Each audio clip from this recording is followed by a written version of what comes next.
नमस्कार। स्वागत है आपका the news launcher Uttar Pradesh Uttarakhand में। मैं हूं अशोक वानखड़े। एक खबर, पहले भी एक खबर आपने देखी होगी जहां कानून व्यवस्था को लेकर एक फौजी का वीडियो आया था। अब क्या स्थिति हो गई है, करीब-करीब 2 टर्म कंटिन्यूएशन में भाजपा वहां है। मुलायम सिंह या समाजवादी पार्टी के गुंडाराज को खत्म करने के बाद ये सरकार आई, तो इनके जरा कारनामे सुनिएगा।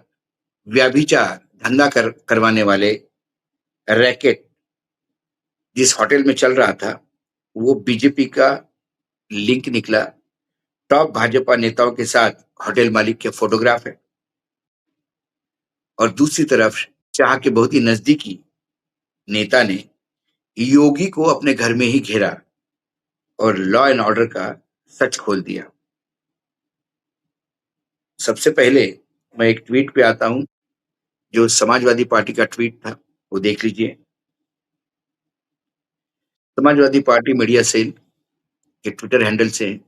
उसमें लिखा, मेरठ का भाजपा नेता, भाजपा के शीर्ष नेताओं का खासम खास, मुख्यमंत्री बिष्ट ठाकुर आदित्यनाथ का लाडला भाजपाई अपने ही होटल में देह व्यापार करवा रहा था।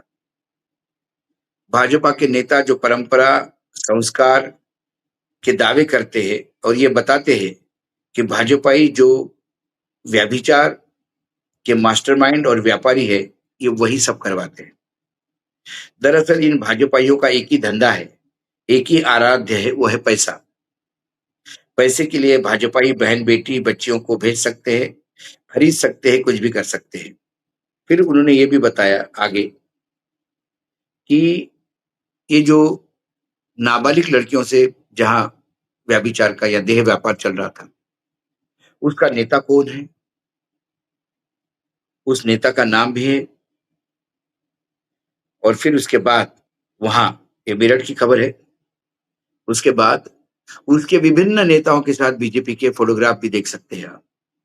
ये है भाजपा का चेहरा, या चार चरित्र चेहरे वाली जो पार्टी हुआ करती थी, मतलब कम से कम दिखती थी। मैं खुशबू ठाकरे की अध्यक्षता वाली बीजेपी की बात कर रहा हूँ, अटल जी आडवाणी तक भी। तब सत्ता पाने के लिए व्यभिचारियों, दुराचारी, भ्रष्टाचारियों से कभी दोस्ती मैत्री नहीं की जाती थी।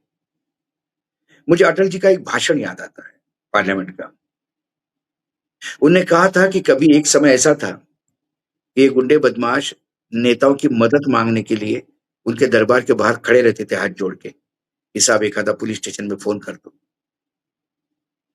बाद में नेताओं ने इन्हीं गुंडों बदमाशों का, व्यभिचारियों का, दुराचारियों का चुनाव जीतने के लिए उपयोग करना शुरू कर दिया।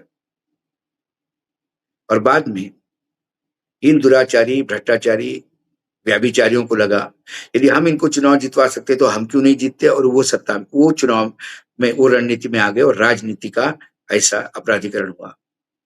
अटल जी ने दिया हुआ पार्लियामेंट का भाषण। 2014 के बाद देश की स्थिति इतनी बिगड़ गई कि आप व्यभिचारी हो, दुराचारी हो, भ्रष्टाचारी हो, ये मायना नहीं रखता। आप हमको सत्ता में आने के लिए मदद करते हो, तो आप फिर हमारे हो। और जैसे ही गले में भाजपा का गमछा आ जाता है, आपको आपका दुराचार, भ्रष्टाचार, व्यभिचार करने का एक लाइसेंस मिल जाता है, ऑफिशियल सिक्योरिटी हो जाती है। या आप घोषित व्यभिचारी, दुराचारी, भ्रष्टाचारी है, तो आपको पाक साहब कहलवाने का चांस मिलता है। और यही हो रहा है उत्तर प्रदेश में। जो लोग, ये जो दुर्जन है जो होटल चला रहा था, इसके जो लोगों के साथ फोटो है, यही दर्शाते हैं कि ऐसा दुराचारी इंसान क्या क्या कर रहा होगा। भाजपा में इसकी जगह कहाँ है, कैसे नेताओं के साथ जाता है। उत्तराखंड में तो हमने देख ही लिया, उसी उत्तराखंड से मुख्यमंत्री योगी योगी आदित्यनाथ का जन्म स्थल है। वहां अंकिता भंडारी के साथ क्या हुआ, ये सबने देख लिया।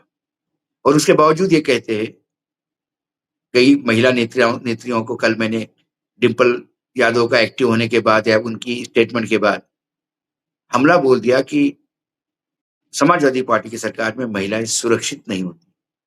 यहाँ तो महिलाओं का देह व्यापार करवाया जाता है। दूसरा, जो अपने घर से ही उनको तोहफा मिला योगी आदित्यनाथ को।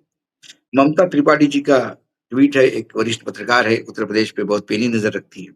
उन्होंने कहा कि अंकित बलियान को बीच शहर में दिन दहाड़े गोली मार दी, पुलिस मौके पर नहीं पहुंची। संजीव बलियान बीजेपी के पश्चिमी उत्तर प्रदेश के बड़े जाट नेता है, जो लगातार अपनी ही सरकार के कामकाज से नाखुश होकर विरोध में बयान दे रहे हैं। शायद कॉन्स्टिट्यूशन क्लब की हार के बाद ये टीस और बढ़ गई है। कॉन्स्टिट्यूशन क्लब का एक बहुत ऐतिहासिक चुनाव हुआ, जहां अमित शाह समर्थित और निशिकांत दुबे जिनके मैनेजर थे, चुनाव मैनेजर, उसमें संजीव बलियान ने अध्यक्ष पद के लिए चुनाव लड़ा था। लेकिन भाजपा के ही दूसरे नेता, जो बिहार से आते हैं, ठाकुर नेता, जो कई सालों से कॉन्स्टिट्यूशन क्लब, जो सांसदों का क्लब है, उसमें पदाधिकारी थे, उन्होंने चुनाव लड़ा और सारे राजनीतिक दलों ने और भाजपा के नेताओं ने उनको चुनाव जितवाया। वो एक करारी हार थी संजीव बलियान की। तब से वो थोड़े डिस्टर्ब भी है और लगातार। अब संजीव बलियान क्या कहते हैं ये आप देख लीजिए, खुद ही ये वीडियो सुन लीजिए। क्या देखें भाई, ऐसा तो सुना नहीं था बहुत दिनों से। एक ऐसा कलाकार जिसकी लोकप्रियता हरियाणा और पश्चिम उत्तर प्रदेश दोनों जगह थी, जो सबका प्यारा था, उसकी इस तरह से निर्मम हत्या शाम के समय भरे शहर के बीच कर दी गई। इससे बड़े दुख की बात और क्या हो सकती है। मौके पे पुलिस नहीं पहुंची, कोई नहीं पहुंचा, तो बड़े दुख की बात। अब जो नेता अमित शाह जी की खास हो, जिसके पीछे अमित शाह ने पूरी ताकत झोंकी हो, जो नेता अपने बहुत ही तीखे वक्तव्य के लिए जाना जाता हो, मैं वैसे व्यक्तिगत रूप से भी जानता हूं, एक दो समारोह में, कार्यक्रमों में मिलने का अवसर मिला। वो एक दिन दहाड़े हुई हत्या को लेकर अपने सरकार के कानून व्यवस्था को कटघरे में खड़ा कर रहे हैं। पहला ट्वीट तो समाजवादी पार्टी का था, लेकिन वीडियो जो उन्होंने लोड किया वो बजरंग दल और विश्व हिंदू परिषद के कार्यकर्ताओं का ही था, कि जो एक होटल में चल रहे देह व्यापार को एक्सपोज कर रहे थे और एक्शन लेने के लिए मजबूर कर दिए थे, भले ही वो होटल का मालिक भाजपा के नजदीकी हो, भाजपा का नेता हो, और दूसरे भाजपा के एक हाई प्रोफाइल नेता अपने ही क्षेत्र में हुए हत्या को लेके फिर एक बार कोस रहे हैं योगी आदित्यनाथ को। क्या कहेंगे इसमें, और कोई नहीं। तेरा तुझको अर्पण क्या लागे मेरा, इसी तरह से बजरंग दल, विश्व हिंदू परिषद और संजीव बलियान चीजें रख रहे हैं योगी के सामने। आज इतना ही, फिर आता हूं किसी विषय को लेकर, तब तक के लिए नमस्कार। लेकिन देखते रहिएगा the news launcher, Uttar Pradesh Uttarakhand.